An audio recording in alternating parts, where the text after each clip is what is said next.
ay ako'y maghapding na lang. Anong sakit na ng katawan ko? Mga Lodi, ito ay tungkol sa mag-ama na naghanap ng trabaho sa Maynila. Yan o. Sabi nung mag-ama, Tutoy, maigi pa tayo magpa-Maynila. Bakit tatay? Tayo maghanap ng trabaho. Ay tayo. Ilakad mo yung mag-ama. Ay ngayon, kalalakad mo mag-ama, napataan doon sa may tindahan. Doon sa gilid ng tindahan, may nagasuntukan. Ay di nga tinanong doon sa may tindahan. Nining, nag-anuhan yung mga yun. Ay sabi nung may tindahan, ay nako, trabaho na ho araw-araw niya mga yan.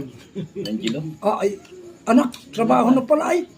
Sumali mag-ama, nakasuntok na rin. Nako, maya-maya, dumating ngayon yung mobile patrol, back to back. Sakay! Ay, tatay, saan tayo? Ay, ano ka ng bata ka? Sakay na! Bakit tatay masakay?